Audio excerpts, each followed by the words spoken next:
Ouagadougou accueille ce mardi 14 avril 2026 le Symposium national sur la responsabilité sociétale des entreprises RSE, une rencontre d'envergure organisée par le Centre d'analyse des politiques économiques et sociales.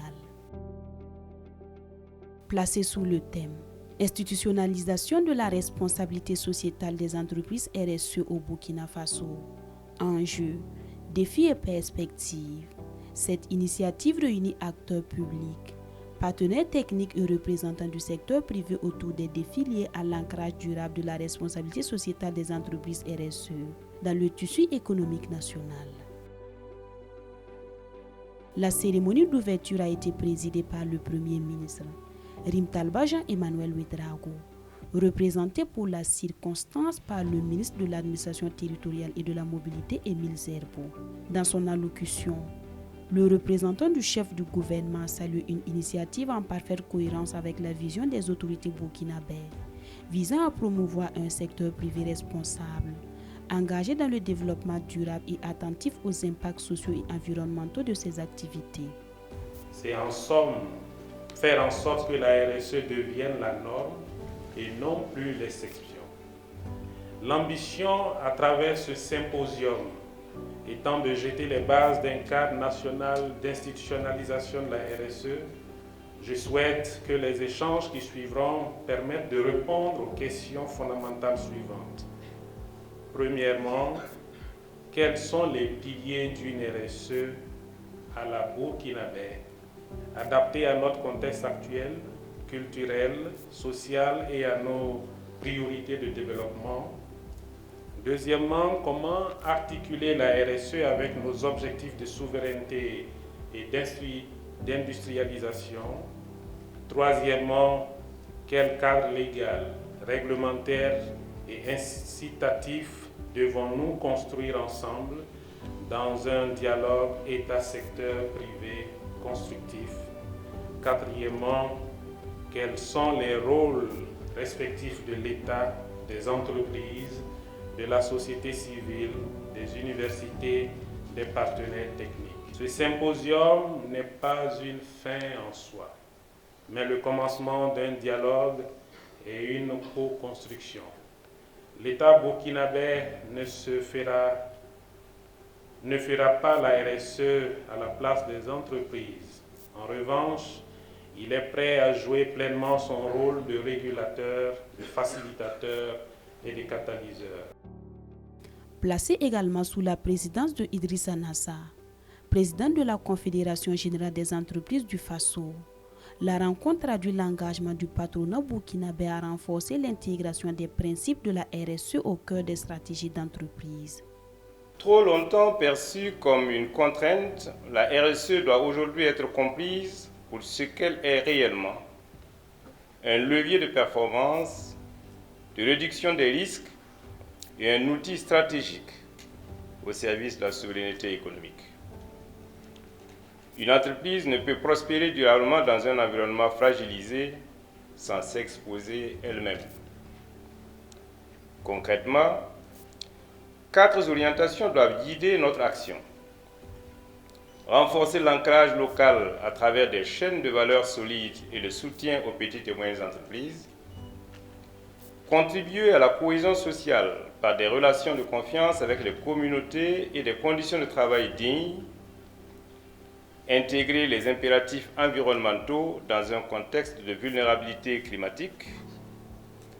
Accélérer la transformation économique en promouvant le Made in Burkina Faso et la transformation locale.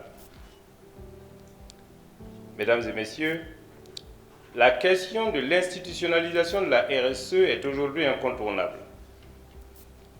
La COJEF y est favorable, à condition qu'elle repose sur un cadre clair, stable et co-construit avec les entreprises.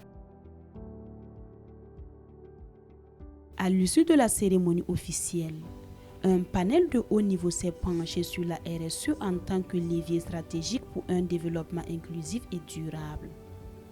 Entre attentes sociétales croissantes, exigences environnementales et impératifs économiques, la question de son institutionnalisation s'impose désormais comme une priorité nationale.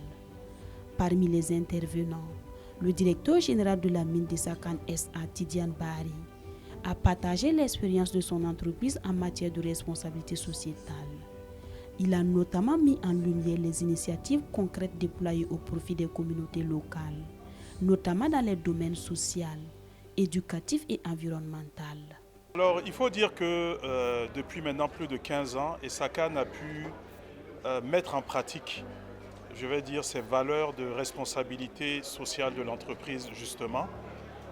Nous avons donc construit tout un processus qui nous amène aujourd'hui à être une société qui, au-delà de l'impact qu'elle a donc au niveau du budget de l'État, a un impact vraiment économique, social très fort dans notre zone d'activité, mais aussi dans le pays tout entier. En réalité, quand on parle de responsabilité sociale de l'entreprise, c'est inhérent même à la vie des entreprises qui sont des entités, des agents économiques, mais qui, au-delà donc de cet aspect économique-là, doit vraiment s'inscrire dans un travail profond pour accompagner le développement économique, social du pays, même culturel, sportif, à tous les niveaux. De manière générale, le secteur minier à travers la Chambre des mines du Burkina Faso a salué cette initiative qui, selon lui, apporte des réponses aux défis sécuritaires et économiques actuels. Je crois que c'est un symposium qui aurait dû avoir lieu déjà depuis plusieurs années, mais il n'est jamais trop tard pour bien faire. La thématique qui est abordée à travers ce symposium est très importante. Elle est centrale. Il s'agit vraiment de la responsabilité sociale des entreprises et voir quelle convergence il y a donc entre cette responsabilité sociale, comment la cadrer, comment l'institutionnaliser et faire en sorte donc qu'elle puisse vraiment accompagner la vision de l'État à travers notamment la souveraineté économique. Cette rencontre illustre également le rôle déterminant que peuvent jouer les grandes entreprises, en particulier dans le secteur extractif, dans la promotion d'une responsabilité sociétale des entreprises, efficace et adaptée aux réalités du Burkina Faso. Le directeur général de la mine de Sakane a également rappelé le rôle crucial de la jeunesse dans le développement économique national, en insistant sur la nécessité de favoriser l'accès aux stages et de multiplier les initiatives de renforcement des capacités. Un aspect qui est très important, c'est la valorisation du capital humain. Et là-dessus, chacun doit faire un effort. Les entreprises doivent faire un effort, et même à titre individuel, on doit faire un effort pour donner la chance à des gens de pouvoir mettre en œuvre donc leur savoir, ce qu'ils ont appris, et à pouvoir donc constituer, je vais dire, une ressource vraiment viable pour le développement économique et social. Et les entreprises ont un rôle à jouer. Au niveau donc de l'octroi de stages, effectivement, il faut vraiment des politiques volontaristes pour donner le maximum de stages qu'on peut aux apprenants. Il faut aussi travailler sur la formation, accompagner les différents centres de formation, notamment formation aux métiers en lien avec le secteur minier ou industriel. Et il faut aussi donc travailler sur les bourses pour valoriser les talents et vraiment donner la chance à ces talents-là de pouvoir s'exprimer, de pouvoir se développer et contribuer plus tard au développement du pays. Nous avons déjà, je pense, abordé des pistes de convergence entre la vision de l'État qui a très bien été déclinée donc, par la panéliste représentant donc, le ministre en charge de l'économie et des finances, et puis donc la perspective que nous avons donnée aussi avec quelques exemples concrets de ce qui peut être fait, ou en tout cas les orientations qui peuvent être prises pour renforcer le cadre donc, institutionnel de la RSE au Burkina Faso.